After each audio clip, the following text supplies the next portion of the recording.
Welcome, archive members. This episode takes us to Puerto Rico.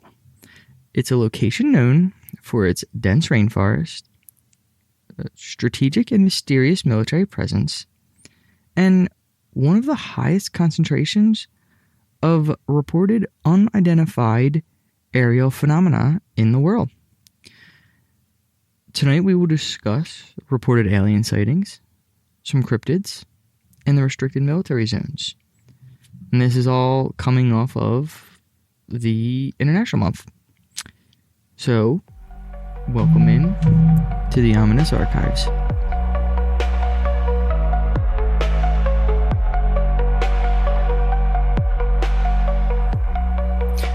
Welcome, archive members.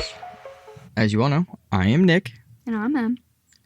And before we get into this episode, I have some stuff to tell you, Em, about Saturday night and a Sunday morning. Okay. It was all quiet.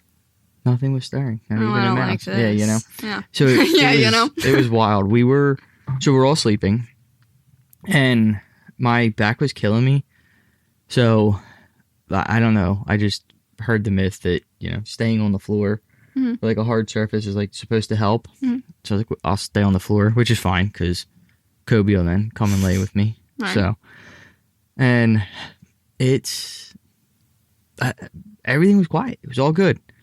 And we sleep with our door open because Kobe will like to wake us up in the middle of the night because he would like to go downstairs and not stay in the room the whole night. And so, and it's vice versa. If he wants to come into the room, he'll just sit there and bark. And we don't want to wake the baby, so we just leave the door open. Well, we're all sleeping, like I said, for the fourth time. And it's 3:30 in the morning.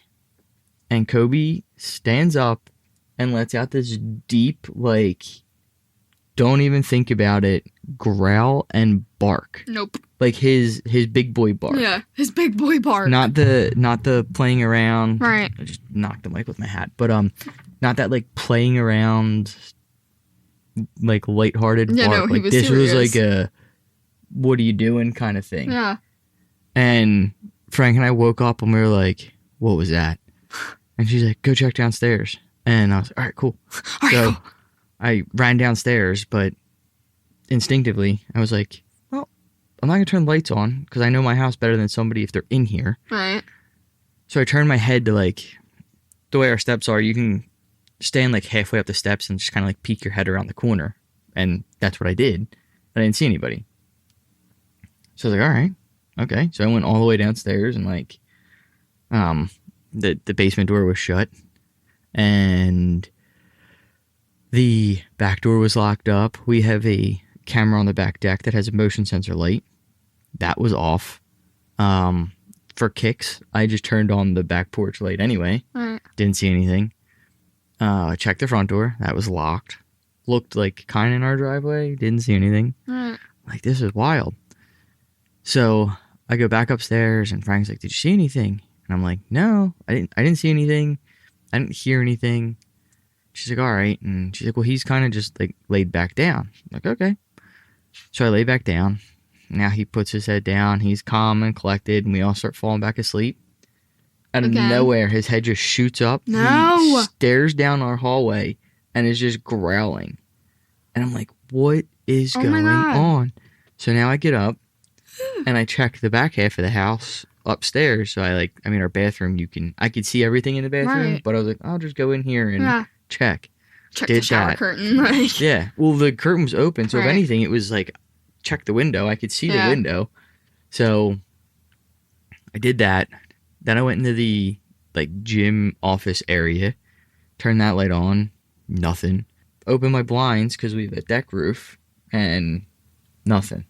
So I'm like, this is wild. It's 3:30 in the morning and he never does this. Like, he does not let the big boy bark out. Right, like he's serious. And I laid back down, and at that point, things like I didn't hear nothing, didn't see nothing go weird or whatever. We sent goofball Archie out, and Archie's just like looking all around. And I'm like, well, either he's like he's got a problem with his spirit sight or something, or Kobe was hearing something from somewhere else. Right. But it was like 2 or 3 more times where I laid down, and like, again, he's next to me because I'm laying on the floor, and I'm like kind of drifting off, but now I'm kind of like on alert. Mm-hmm.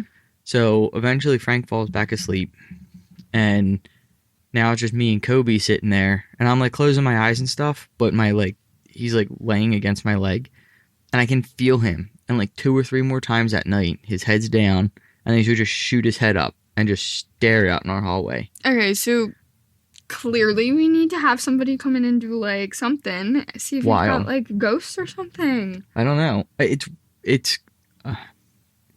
Do you ever feel like creeped out, like ever in here? I think I get more creeped out because I kind of like, well, it's dark, and if somebody's in my house, if somebody comes in your house during the day, they want items. Yeah. Somebody comes in at nighttime. Yeah. There's a problem. Right. So it's kind of like, the ghost thing doesn't bother me too much. Right. Yeah, that's... No, but I feel like if it wasn't a ghost... Kobe's crazy. Kobe would take somebody out. Like, for you guys, I feel like Kobe would be all over that if it wasn't a ghost. Oh, I think he totally would. Which leads me to believe him just acting like that makes me think supernatural. Yeah. That's wild. Yeah. To kind of like add like the little other thing, he's like, now too, I feel like all the other podcasts I listen to, I've been doing a lot of audiobooks lately, so I've been out of touch with my other podcasts that I listen to. And I mean, they're all much bigger than us, so they don't need these shout outs. But, so I do Morbid and the Two Girls, One Ghost. And I feel like now they both have ghosts. Well, Two Girls, One Ghost has always had a ghost. But now I feel like Morbid's got one. They got that little like spirit box that talks to them all the time. And I'm like, not that we've talked to them like ever or anything like that, but I'm like, is this just like a podcast thing? Do you get do you start like podcasting about cryptids and haunted things, and next thing you know, you're just haunted? Next thing you know, you have a ghost. You open a door or something? Yeah, that's wild though. It's insane. I like that you waited to tell me that until we recorded. I waited all week. All week. He's been sitting on that one for a week. I would just like everybody to know. We always come on here and we're always like, oh, you got anything new? Nothing new. Because we talk during the week. We talk during the week. It's like we've got nothing to catch up on. Yeah. Well, that was wild. Yeah. And now I'm kind of like unsettled sitting in the archives right now. Well, we got our little Mothman. My mom has a 3D printer. Yes. And all you audio people, you can't hear it or see it, but she found out how to make little cryptids. He's a little guy. I like him. He's very cute. I want a mini Puckwudgie next. Oh, I was looking. I couldn't find one. But anyway, let's get into this episode. I've talked your ear off for long enough. Let's. But before we do get in that strange stuff from Puerto Rico, I'm going to give you some geographic and historical context because I think it actually makes everything that comes after this hit kind of harder. All right. Set the scene for me. So, Puerto Rico. It sits in the northeastern Caribbean. It's right between the Atlantic Ocean and the Caribbean Sea. And because of where it sits, right along major maritime and air routes historically tied to trade and defense and access to the Panama Canal, it has been strategically important to the United States military over a century. So this isn't just a beautiful island. It's a beautiful island that the military very much wanted a part of. Yeah, exactly. And starting in the early 20th century, especially leading into World War II, the U.S. began building a significant network of military infrastructure across the island. We have naval bases, there's airfields, radar systems, training ranges, the whole nine. It's a lot of infrastructure for one island. It's a lot. And the most significant piece of that infrastructure, at least for our purposes today, is a facility called the Roosevelt Roads Naval Station. All right. Well, tell me about this Roosevelt Roads. Roosevelt Roads was located in Caleb on Puerto Rico's eastern coast, established in 1943, and at its peak, it was one of the largest U.S. naval facilities in the entire world. One of the largest in the entire world on an island. Yeah, on an island. Okay. It had a major airfield capable of supporting large military aircraft, deep water port facilities. I'm assuming, I thought submarine. I'm sure it could, but deep water, I just went submarine. There was housing for thousands of personnel and their families, extensive logistic infrastructure. It was essentially a small city opened as a military base. Okay, so strategically, what was its actual purpose? Its primary role was securing Caribbean sea lanes and protecting access to the Panama Canal through World War II and then all the way through the Cold War. It was a long-term strategic anchor for the entire region. And I'm going to go with, since we're talking about it on this lovely podcast of ours, it probably has some less official documented functions. Yeah. Well, here's where it's going to start getting interesting. Because of its location, right next to the El Yunque, and I said it wrong. It's Yunque. El Yunque. Which we will absolutely be talking about in detail. Roosevelt Roads sat in the middle of a region that became associated with a really unusual volume of reported unidentified aerial phenomena. Throughout the late 20th century, sightings were reported by civilians in the area and by military personnel operating from the base itself. So the people running the radar are also seeing things that they can't explain. Some of them. The reports, they remain unverified, and I want to be clear about that. But they are part of a much broader pattern that we are going to dig into. Now, Roosevelt Roads was closed in 2004. Why? That's going to connect to something we're going to talk about in a moment. And it is one of the heavier parts of today's episode. But here's the thing that Sam really pointed out when she was, researching the topic. The base got reactivated in September of 2025. Oh, like recently. Really recently. Yeah. As of right now, it is functioning again as a military operations hub. There are reports of F-35 fighters operating out of it. The official reason given is regional instability and the need for strategic positioning in the Southern Caribbean. So a base that was closed for 20 years just came back online. Came back online like rebooting a computer. Or I guess came back online like Jurassic Park. Depends on how you look at it. Which it's, given everything else we're going to talk about today, feel like a detail worth stating. Yeah, I'm sitting with it. I don't love it, but I'll sit with it. It's a good thing because you are sitting in a chair. Why did it close in the first place? That brings us to the part of today's story that I want to make sure we're going to handle carefully because it matters. All right. I'm sat. So, Vieques is a small island municipality off the eastern coast of Puerto Rico. And from the 1940s until May 1st, 2003, so roughly 6 decades, the eastern portion of the island was used by the U.S. Navy as a primary bombing range and training area. 6 decades? 6 decades. And when I say bombing range, I want to be specific about what that actually means in practice. because over that time period, the Navy conducted extensive live fire exercises on the island. More than 300,000 rounds of ammunition were used, conventional explosions, and in at least one confirmed instance, depleted uranium. Depleted uranium on a highly populated island.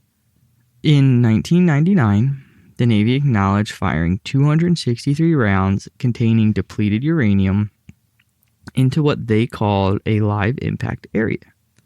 That acknowledgement came after the fact, after the rounds were already fired.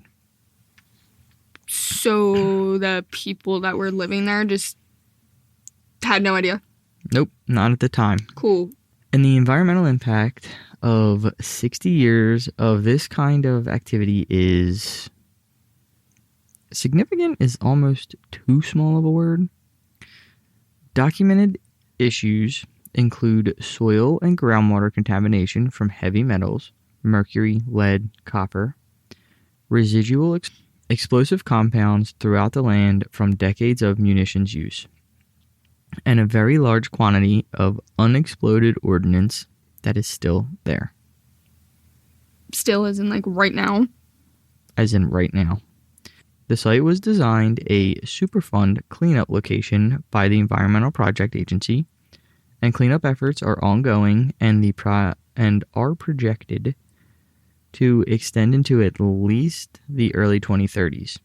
Because of the scale of contamination and the number of unexploded bombs remaining is that significant.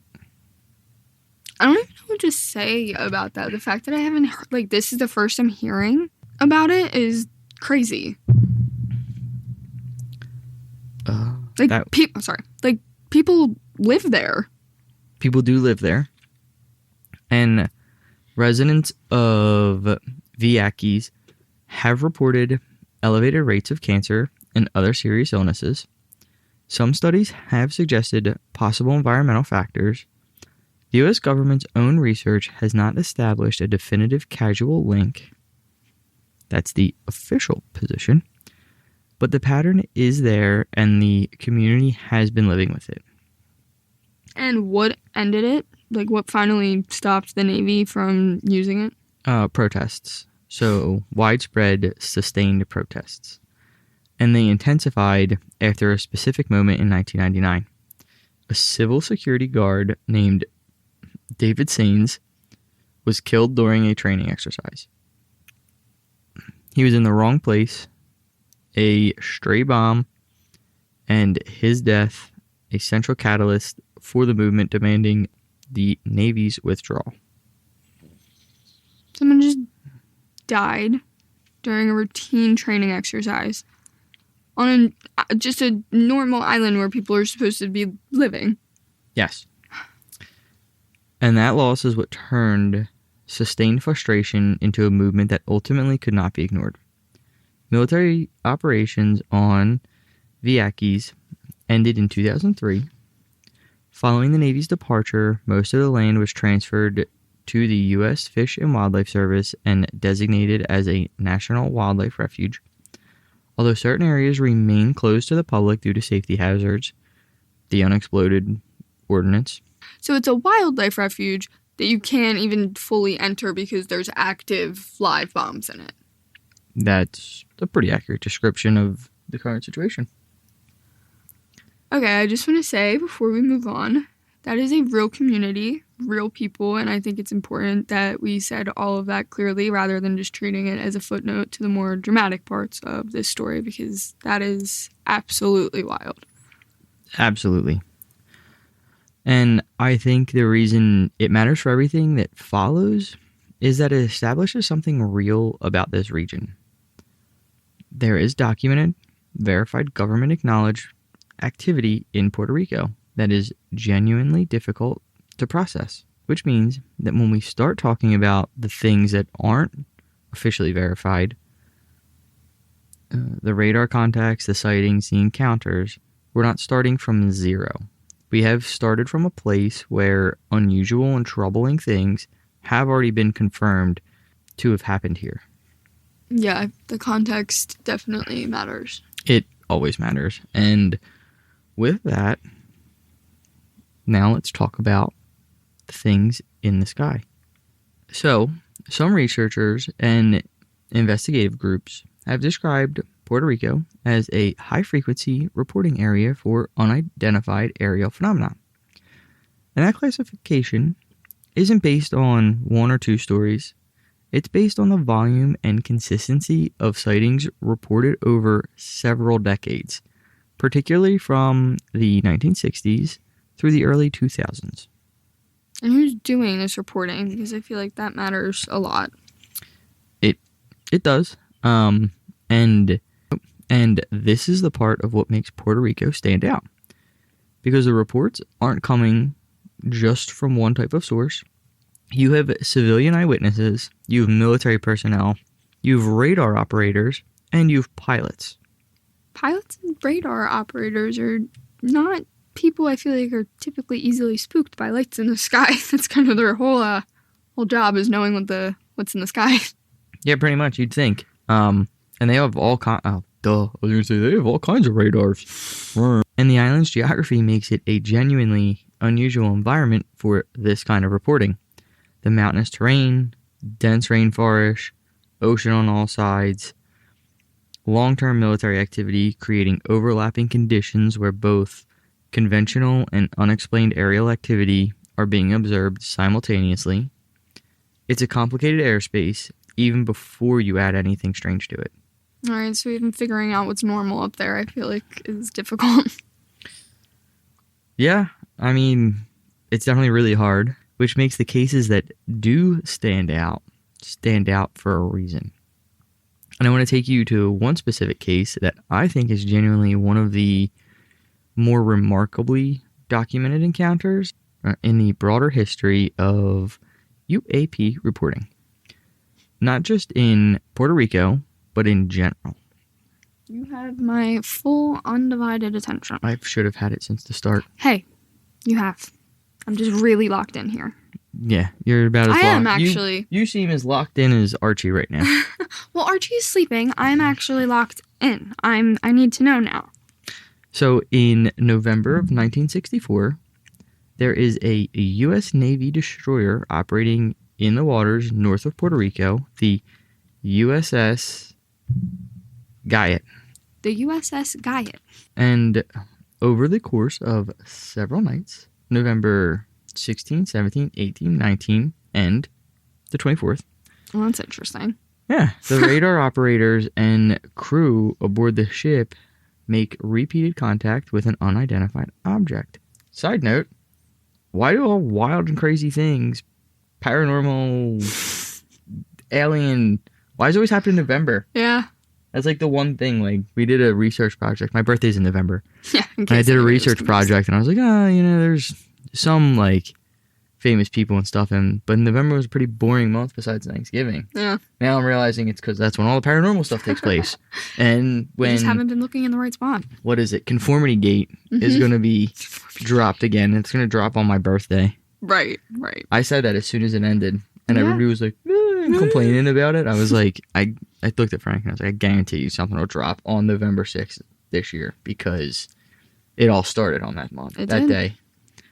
You heard it here first. The series didn't start, but the whole...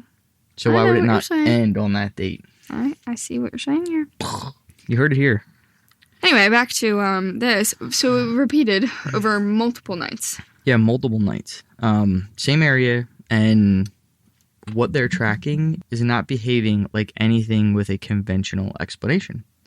The object appeared at both low and high altitudes. It traveled at widely varying speeds, from a slow movement all the way up to like supersonic velocity. And it demonstrated rapid acceleration and deceleration that should not be possible for any known aircraft of that era. Okay, so definitely not a weather balloon. Not a weather balloon. Nor a blimp. No, not a blimp. I just watching a show where a blimp crashed.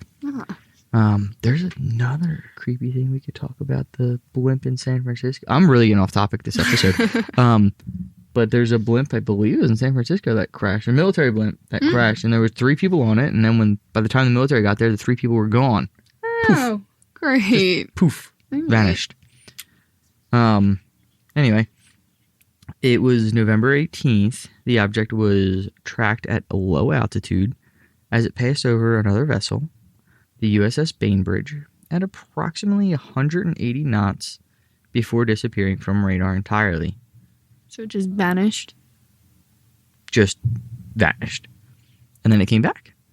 And on November 19th, the decision was made to intercept it. An F-8 Crusader, a supersonic jet fighter, was launched from Roosevelt Roads Naval Station, directed toward the target, and the pilot assigned to intercept it was Lieutenant Commander named Kyle H. Woodbury. Described in official communications as a experienced and reliable pilot.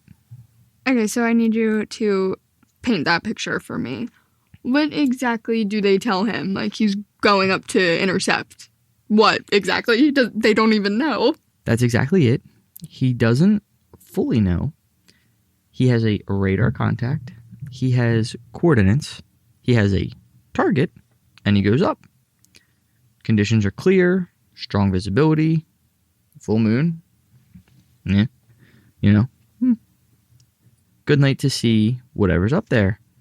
And he sees it. Sees what? He described it. He described the object as dark black or dark gray. It had a triangular or a delta-shaped form. He estimated its size at approximately 60 feet in length. No external lighting visible anywhere on it, except for a single bright emissions from the rear when it accelerated. So it's a dark triangle with a glow to it when it moves in 1964. And here is where it gets deeply strange. As if it wasn't strange already. Yeah, I mean, it didn't flee. It didn't just disappear. It maneuvered alongside the aircraft, keeping pace with him at a distance of several miles. Just there. It was watching him, which is creepy and wild. That's what it felt like to him. And when he engaged his afterburners, when he pushed the F-8 to close the gap, the object accelerated rapidly. It climbed above 50,000 feet and disappeared from view. Just gone. Poof. Poof. But the radar data collected during the encounter supported everything he described. The scope images showed sudden shifts in speed, moments where the object slowed significantly before accelerating again, a steep climb to higher altitude at an extreme velocity, and at one point, radar indicated the object was exceeding 1,700 miles per hour while climbing. 1,700 miles per hour? While climbing. That's... sure. The physics of that are genuinely difficult to account for with 1964 technology, or honestly, with most technology since. And this is all in official records. Reported through military channels. Forwarded to Project Blue Book, which was the U.S. Air Force program responsible for investigating UAP at the time. And the object was officially categorized as an unidentified aircraft, which means it was recognized as a real tracked object, so they weren't dismissing it. They just couldn't identify what it was. See, and somehow that's more unsettling than if they just said it wasn't real. It's a lot more unsettling. Yeah. And the investigation that followed had some significant gaps. Initial conclusions were made before all the data had been fully reviewed. Radar photographs and detailed pilot reports arrive after preliminary assessment had already been filed. There's no record of interviews with all the radar personnel involved. So they half-ass investigated it. Pretty much. Yeah. And what additional communications from December... I almost said December 4th. I don't know where that came from. From December of 1964 confirmed was that no known U.S. aircraft or test flights were operating in that area at that time. Air Defense Commander ruled out high-speed experimental aircraft programs. Intelligence agencies could not match the object to any known foreign technology. Okay, so it wasn't ours. It wasn't theirs. And it moved in ways that nothing they'd ever seen could move. And then one more detail I saved. Great. After Woodbury disengaged, after the object climbed away and disappeared, it came back. Great, perfect. Behind his aircraft and trailed him briefly before disappearing again. Did it follow him? It followed him. And his official statement afterwards was that the object's performance exceeded any aircraft he had encountered or was aware of. From an experienced combat pilot in an official report. In an official report, that case was never resolved. No confirmed explanation. It just sits there in a record. Unidentified. You know, my cousin dragged me into this podcast, and I was like, sure, it's all going to be fun, and we're going to talk about creepy little things. This is weird, and I don't like it. This is a lot. That's the job you signed up for, Em. I absolutely did sign up for this. So, what else happened in Puerto Rico? Because apparently we're still going. Oh, we're just getting started. Because the skies aren't the only place things get strange down there. The land has its own stories. And the forest especially. So, El Yunque National Forest, let me set that scene for you. Please. It is the only tropical rainforest in the entire U.S. National Forest System, rising up through the Loquillo Mountains in the northeast of the island. There's dense vegetation, constant rainfall, frequent fog, and visibility on a lot of the trail systems is genuinely limited, even in the daytime. So it's beautiful, but also you can't really see what's in there with you. That's the perfect description. Great. And beyond its ecological significance, which is real and remarkable, El Yunque has developed a reputation over decades as a location where reports of unusual activity are constantly recorded. And I mean constantly. Folkloric accounts, modern eyewitness reports, indigenous belief systems, it's layers on layers. I love a location that layers.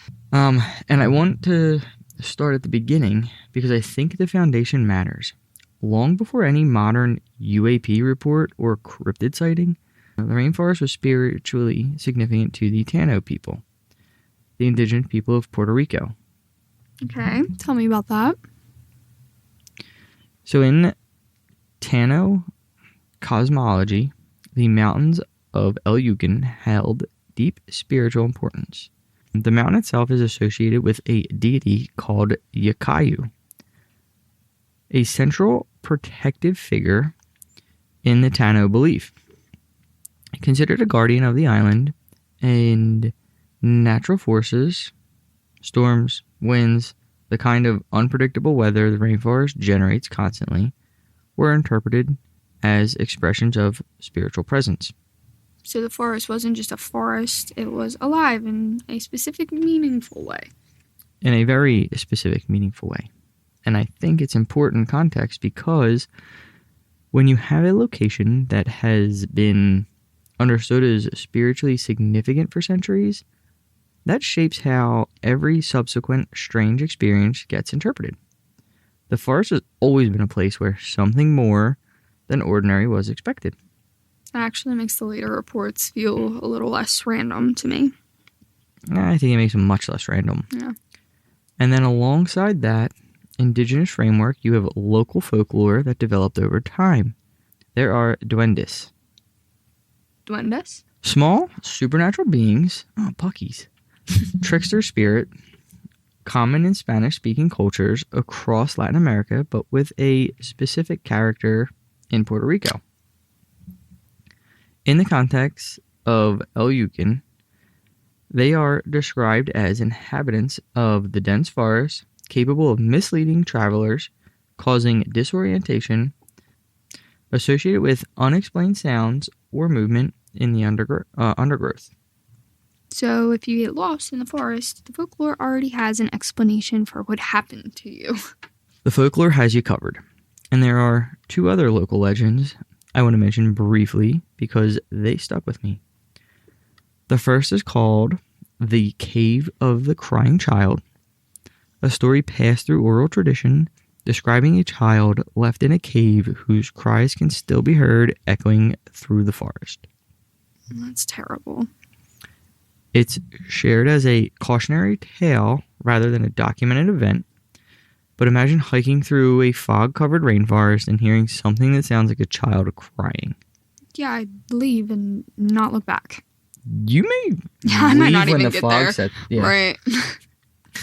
The plane would touch down and I'd be like, nope, take back off. Bad vibes. And the other story is called La Francesa, a woman who returns after death to sing lullabies to her child. Tied to the areas just outside the forest, but part of a broader folklore of the northeastern Puerto Rico. Okay, between the crying child and the ghost lullaby woman, the forest was already doing a lot before any UFOs showed up. The forest was fully committed to being unsettled all on its own. And then the aerial phenomena started getting reported. Well, because of course they did. Since at least the 1950s, El Yunque has been associated with repeated sightings of unidentified aerial objects, and the descriptions are constant enough across different accounts to be worth taking seriously. Growing lights observed above the canopy or along rigid lines, objects moving silently, or at least speeds inconsistent with known aircraft, sudden changes in direction or altitude, lights appearing and disappearing without any visible transition. The no visible transition detail is the one that actually gets me the most, I feel, because the plane has a trajectory. It goes somewhere.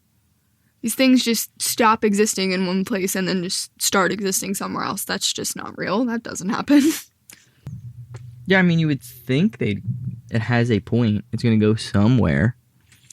Some of the reports described objects hovering over specific areas of the forest before ascending vertically.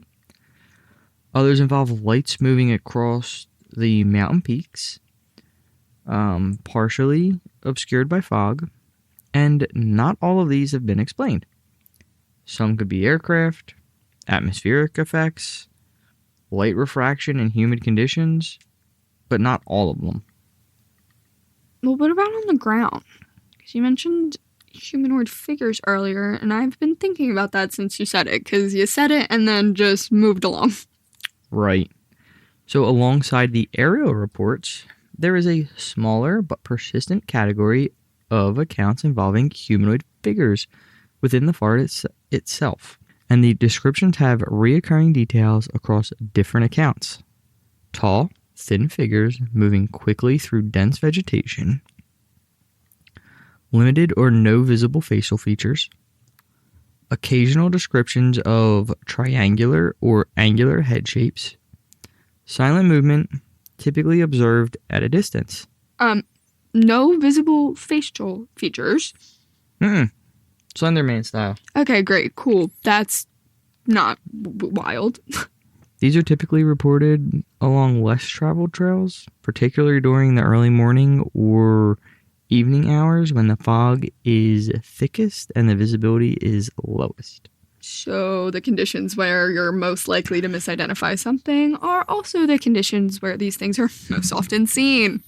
Which is either a very reasonable explanation or extremely convenient timing, depending on your perspective.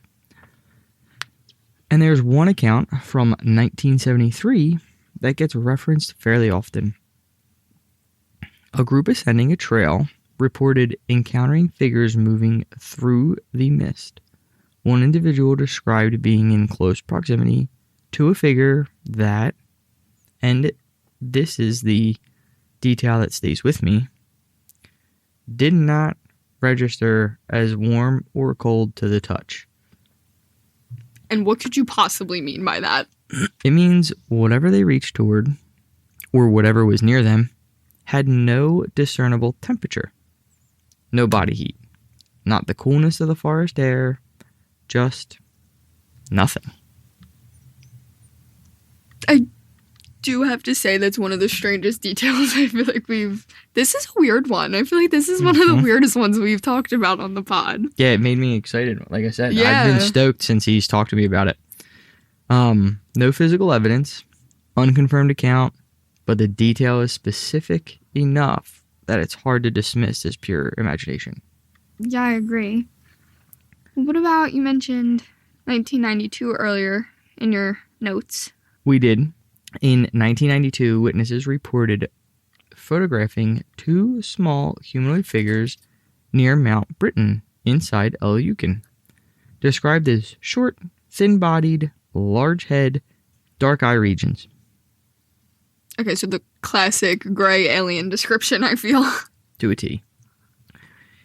And those descriptions align with what gets reported globally in UAP-related encounters. The photographs have never been independently verified or scientifically authenticated, so it remains unconfirmed, but it's part of a pattern that is hard to ignore when you look at the full picture of what gets reported from this one forest. Well, and then there's the chupacabra adjacent stuff. There is. So El Yunque has its own localized variation of chupacabra type reports. Smaller or more agile creatures than the more widely known descriptions. Sightings occurring within dense vegetation rather than open farmland. Movement patterns suggesting climbing or arboreal behavior. And these actually predate the widespread chupacabra folklore, because the term chupacabra didn't really emerge until the 1990s, but reports from this region go back further. So Puerto Rico potentially gave birth to the chupacabra legend. Puerto Rico has a very strong claim to that, specifically from a cluster of reports out of the town called Mocha. In 1975, which predates the chupacabra name by about 20 years. Livestock deaths, animals found with puncture wounds, blood apparently absent from the bodies, very little sign of struggle or typical predation. So the vampire of Mocha. That's actually literally what they called it locally. That's hilarious. The vampire of Mocha. And alongside those livestock incidents, residents were also reporting strange lights in the sky, objects moving silently at unusual speeds, and occasional sightings of unusual figures, some described as winged or humanoid. Later reports in 1977 described a winged figure with a small object or device on its back. A device on its back? Yeah, on its back. Which is a detail that does not fit neatly in any conventional cryptid framework. No, it does not. I feel like I know my cryptids. And then, rounding out the regional picture, there is the 2013 Aguadilla footage. 3 minutes of thermal video taken by U.S. Customs and Border Protection.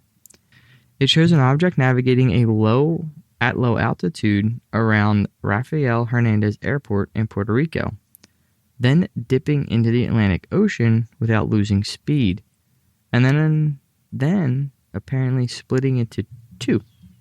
You mean to tell me you went into the ocean and kept going? Without slowing down. Okay, cool. And that brings us to something that researchers and local fishermen have been talking about for years. The Puerto Rico Trench, which runs north of the island. It's one of the deepest points on Earth, 5 miles deep in places. And the area south of Vieques in particular is considered a hotspot for sightings by local fishermen and researchers. How deep is the ocean and what is living in the ocean? I believe it's the eternal question. I actually don't want to know the answer. I don't think anybody really wants... I mean, people want to know the answer, but I don't want to know the answer. I mean, I'm serious, though. If something can go from air to ocean without slowing down, and the ocean is, 5 miles deep in places? Some theories actually suggest an underwater base hidden in the deep trench near an area called Cabo Rojo. Fishermen have reported seeing glowing objects submerged in what they call the South Depth Zone. So an underwater UFO base? An underwater UFO base off the coast of Puerto Rico. All right, I need a second. Take your time. I've got all night. I'm good. I'm fine. This is fine. It's a lot. You're not. Em's never normally fine this deep into an episode. I'm usually not fine, but let's keep going. Okay, so Puerto Rico. Puerto Rico. I want to take a second before we close out because I think this episode is a little different from some of what we cover on the show. And I want to acknowledge that. Yeah, I think that's right because it's not just one story. It's not one creature, one night, one event. There was a lot of layers here, and it was decades of layers in history. Yeah. I mean, you have documented military history, verified government acknowledged activity, some of it genuinely troubling, like what happened on Vieques. You have radar tracked objects that trained pilots and operators couldn't identify. You have a rainforest that has been considered spiritually significant for centuries, and that continues to generate reports that don't have clean explanations. And you have communities, real people, who've been living alongside all of this for generations. And what strikes me is that Puerto Rico's reputation as a place of unexplained activity isn't built on one dramatic story that just got out of hand. It's built on consistency. The same kinds of things being reported by different kinds of people over a really, really long time period. And that consistency doesn't prove anything. I want to be clear about that. What exists here isn't proof of extraterrestrial activity, but it is recorded. A long-layered, genuinely strange record of unexplained sightings and experiences and theories that continues to raise questions nobody's fully answered. Some of those questions feel more urgent now that Roosevelt Roads just came back online, which is so crazy. Yeah. That detail has been sitting with me since I first read it. Yeah. So if you are from Puerto Rico, or if you have spent time there, we would genuinely love to hear from you. Your experiences, your stories, what you know that we don't, because this is the kind of topic where the people who actually live it always know more than the research does. Always. As always, this episode was researched and written by Sam from Scare Me Sam. And I want to say that genuinely and not just as a formality, because the depth and care in this research is what made this episode possible. With that, if you are in the mood for a creepy book recommendation, go out and check out her podcast because she definitely knows what she's doing. Seriously, go follow her podcast at Scare Me Sam. And follow the Ominous Archives on all of our social medias to stay up to date with anything we have new going on. Share the show with your friends, especially the ones who say they don't believe in any of this, because it may drive you guys to go to a place where this stuff happens legally. Don't trespass on places. True. That was one of those I had that. Yeah. Got it. I had that error, and I was like, oh, that's probably a bad thing to say. Well, the skeptics always the best listeners once you finally get them to believe. And as always, thank you all for being here. And stay weird and stay haunted. Maybe don't go swimming off the coast of Cabo Rojo. Yeah, I definitely probably would not at night. See ya. See ya.